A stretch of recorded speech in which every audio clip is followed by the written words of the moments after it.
Global happenings today.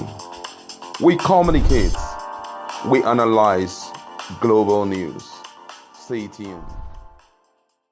Hello, great people. Welcome back to Global Happenings today. We're so excited to have you again. It's hot everywhere right now. Don't forget that Bola Tinubu introducing all what he has done has kind of increased the number of hoodlums in Nigeria. And unfortunately, it has gotten as far as NAS. You heard me well, the National Assembly. And this is not just some kind of news that filtered out, it was the complaint of the top man, talking about the Senate president himself, just to let you understand what is going on right now in the country. So you must try to protect your own city at all costs, because this poverty is biting really hard. Now let's get to hear exactly what Akpabio says about the issue of influx of hoodlums into the NAS complex. According to the news, President of Senate God's Will Obut Akpabio on Friday expressed concern over the influx of hoodlums into the National Assembly complex, stressing that the lawmaker now feel threatened by their presence.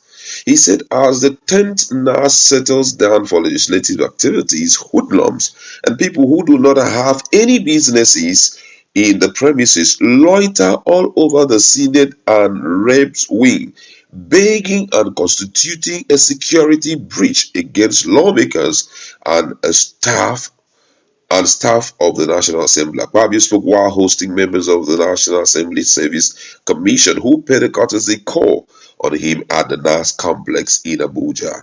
The Senate President complaint followed remarks by the chairman of the NASCA, Ahmed Kadi Mashi, who presented the challenges faced by the Commission and other issues to him. In reactions to the issues of staff allowance raised by the Commission's chairman, Akpabio said he was aware of enormous resources channeled towards staff's comfort, adding that everything was not about the welfare of the staff.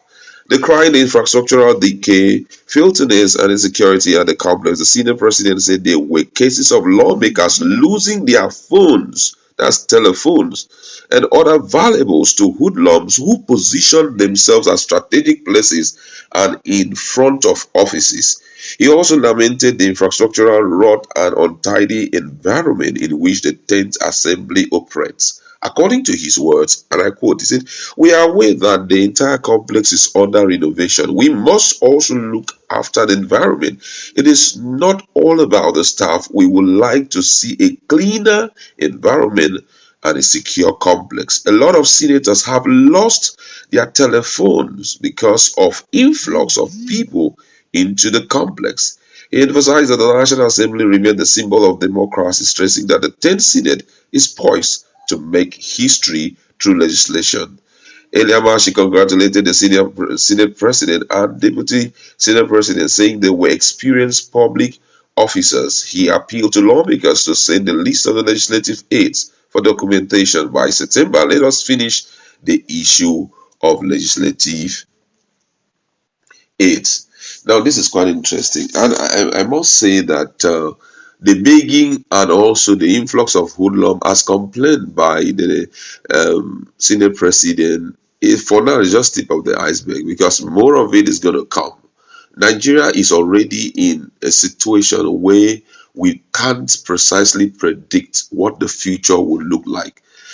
Somebody normally says the stuff like there's a light at the end of the tunnel, but this tunnel we are entering, we unfortunately we don't even know how long our stay in the tunnel will look like, because unfortunately even economic strategists can't even fully tell when we are going to be exiting this whole economic bar we have found ourselves well on the increase.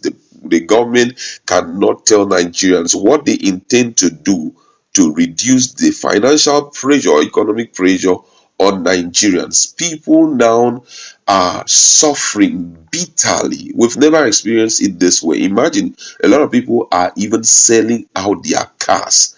Some have decided to withdraw their children who were in a far distant place to attend school. For example, you know of a good school a little bit far away from you, and you have to be paying for the child to go there or drop off the child before you go back to office. But this time around, it's totally different. Some people have to withdraw them to put them in a neighborhood school, which may not even be of standard. The unfortunately government schools here have been totally abandoned. If you go to some schools, some government school, and you see the level of decadence or the level of decay of the infrastructure, you will never want to put your child there. Some places there's no toilet facilities, some there are no desks for the children to sit down. I mean, it's very deplorable. Most people won't want to put their children there. Now, but with the kind of economic situation we have found ourselves, a lot of people have to think of that. And if all of that is not settled, imagine the level of exposure most Nigerians will be going through right now. Most people are thinking, those who were even having intention of relocating are finding it very tough because Naira currently is worth nothing. Yesterday, we heard what Kamala, the vice president of the United States of America, said during the phone conversation with Bola Ahmed Tinubu, that the issue of having the parallel market and the official rate of Naira be at the same line is totally wrong. And I be questioned, who is this man surrounding himself with?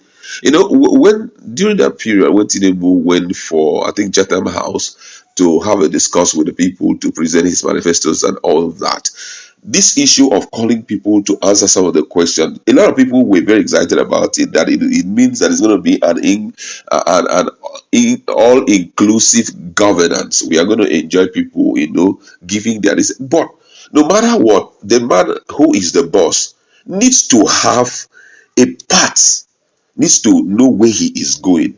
So if he knows where he's going, he can say, okay, you go and do like this. What will you add on this idea that I'm rolling out? What will you add on this? But if you do not even have an idea, people can bring instinct, things that can stall your government very easily.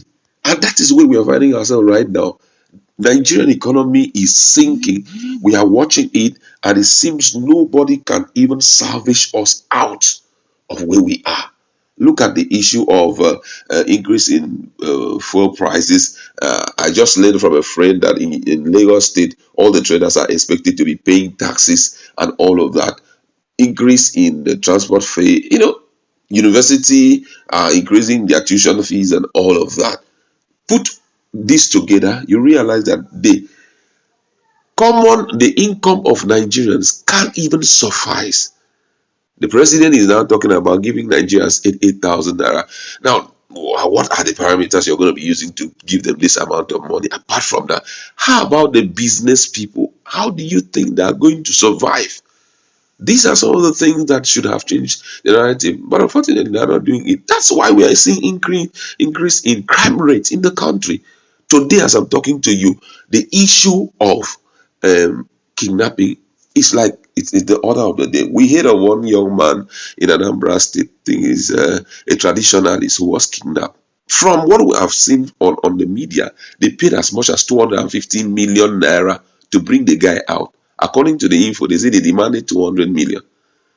When they paid the 200 million, his fans and all those who have been dealing with him paid the 200 million. Those guys require extra 50 million, and they had to raise it again to pay. Almost for them, that is a good trade. So you now realize that Nigeria is facing a very turbulent moment than we ever imagined that we're going to face.